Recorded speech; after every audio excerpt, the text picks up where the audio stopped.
Friends, कैसे आप लोग? आई होप कि आप लोग बहुत अच्छे होगा। तो हम लोग का मैथ सीरीज चल रहा है जिसमें कि हम लोग एक्सरसाइज 4.2 को आज कंप्लीट करेंगे। पिछले वीडियो में एक्सरसाइज 4.1 को अच्छी तरह से कंप्लीट कर दिया गया था। आज 4.2 को कंप्लीट कर देंगे और उसके बाद 4.2 के बाद हर एक चैप्टर इसी तरह कंप्लीट होते जाएगा और आप लोग 1 मिनट शो का आनंद ले ही रहे, उसमें और आनंद लीजिए। तो आज का एक्सरसाइज 4.2 है, एक्सरसाइज 4.2 है, एक्सरसाइज 4.2 है, क्लास 10th का है exercise 4.2।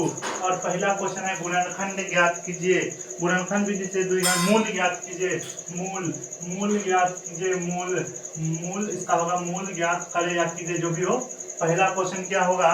X square minus 3x minus 10, x square minus 3x minus 10 बराबर 0। ये हम लोग का मूल याद करना। अभी से हम लोग कैसे डील करेंगे वो देखने वाली होगी। तो देखिए, आप लोग जब सेकेंड चैप्टर पढ़े थे बहुपद में हम लोग एक सवाल था गुणनखंड विधि द्वारा शून्य ज्ञात करें। तो शून्य को फर्स्ट बार इसको लास्ट से गुना करते थे और दोनों का मान निकालते। उसी तरह यहाँ पे मूल्य ज्ञात करना होता है, इसको हम लोग मूल्य ज्ञात, तो उसमें बस यहाँ तक लाके छोड़ देते थे x माइनस 2।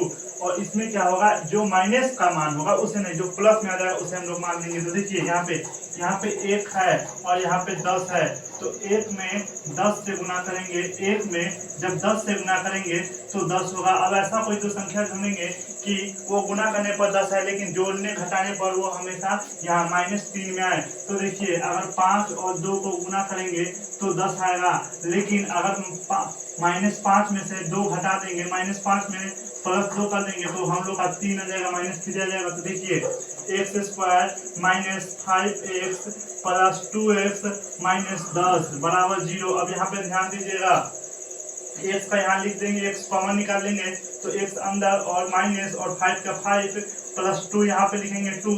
x माइनस 2 के पास हम 10 कितना हो जाता है 5 बार में, ये हो गया हम लोग का। और एक बात आप लोग ध्यान रखिएगा, अगर ऐसा कभी भी क्वेश्चन है तो यहाँ तक जैसा भी रहे, लेकिन इन दोनों बॉक्स में दोनों सेम आए। जैसे x माइनस 5 है तो यहाँ भी x माइनस 5 ही आएगा। ऐसा नहीं कि x माइनस 6 यहाँ जाए और x माइनस 6 यहाँ जाए, वैसा कभी भी नहीं होगा। जब भी होगा, यहाँ पे अगर x माइनस 2 है तो यहाँ भी x माइनस 2 है, यहाँ अगर x माइनस 10 है तो यहाँ भी x माइनस, मतलब जो इधर आएगा वही इधर आएगा, अलग अलग कहीं नहीं आएगा। ठीक है, तो देखिए, तो यहाँ पे है x माइनस 5 और ये 0 को हम लोग इधर लेंगे बराबर 0, और इधर x प्लस यहाँ 2, यहाँ पे x ले लेंगे और प्लस 2 तो 2 बराबर 0। यहाँ x माइनस में 5 है तो उधर लेगा प्लस में, तो x बराबर 5, और यहाँ प्लस में तो उधर माइनस में आएगा, x बराबर -2। अब यहाँ पे देखिए, यहाँ पे x का मान प्लस में 5 आ गया और x का मान माइनस में 2 आ गया, लेकिन हम लोग हमेशा प्लस का मान लेंगे, इसलिए x का मान 5 होगा। x का मान 5 होगा। x का मान 5 होगा। समझ में आया आप लोग को? जैसे कि अगर प्लस और माइनस दोनों में है तो हमेशा प्लस का ही मान लेते हैं, लेकिन अगर बाई चांस दोनों माइनस में आए तो दोनों से उसमें अस्तित्व ही नहीं रहेगा। जैसे यहाँ पे अगर -5 है और यहाँ पे -2 है तो दोनों माइनस में आ गया तो उसका अस्तित्व नहीं रहेगा, उसे सीधा लिख देंगे हल संभव नहीं है। ठीक है, और अगर एक प्लस में रहेगा तो हम लोग का हल संभव है। ठीक है, तो अब हम लोग अगला क्वेश्चन देखते हैं। अगला क्वेश्चन है विवेचक ज्ञात कीजिए। अगला क्वेश्चन है विवेचक का मान निकालना सीखेंगे। विवेचक का मान जो हम लोग का सेकंड क्वेश्चन होगा, तो पहले इसे मिटा लेते हैं। हल्की विवेचक का क्वेश्चन तो पहले भी इस YouTube चैनल पर पढ़ाया गया है, लेकिन ये सीरीज पूरा निःशुल्क है और इसमें हर एक टॉपिक पढ़ाया जा रहा है जो कि परीक्षा में भी है, इसलिए विवेचक का भी होना बहुत जरूरी है। तो विवेचक का मान क्या होगा? फर्स्ट क्वेश्चन मतलब विवेचक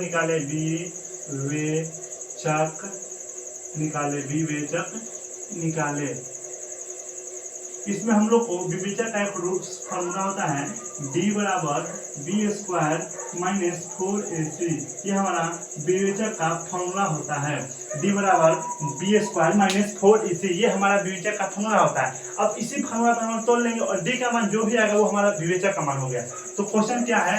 2x square plus 9x plus 8 बराबर 0। यहाँ बराबर 0 नहीं मिलेगा तो कोई दिक्कत नहीं है। 2x square plus 9x plus 8। अब यहाँ पे ध्यान दीजिएगा कि जो हम लोग का फर्स्ट में मान होगा हमेशा ए का मान होगा, और जो सेकंड में होगा हमेशा बी का मान होगा, और जो थर्ड में होगा हमेशा सी का मान होगा। क्लियर? जो फर्स्ट में होगा वो ए का मान, जो सेकंड में होगा बी का मान, और जो थर्ड में होगा वो सी का मान। तो यहाँ पे देखिएगा ये हो गया ए का मान, कितना का? ए का मान कितना हो गया? 2। बी का मान कितना हो गया? 9। बी बराबर 9। और सी का मान कितना हो गया? 8। और डी का मान कितना हो गया? तो डी का मान डैश, क्योंकि डी का मान हमें निकालना है।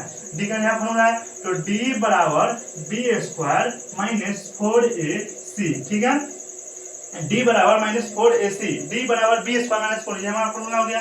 तो डी बराबर बी का स्क्वायर करेंगे तो 9 का स्क्वायर माइनस 4, और ए का मान 2 और सी का मान 8। तो डी बराबर 9 का स्क्वायर होगा 81 माइनस 4 दूना 8, मतलब 4 में 2 से गुना करेंगे 8, और 8 में 8 से गुना करेंगे 64, 64 आ जाएगा हमारा। तो 81 में से जब 64 घटाएंगे तो 15 बचेगा। 15 बचेगा? नहीं 15 नहीं बचेगा,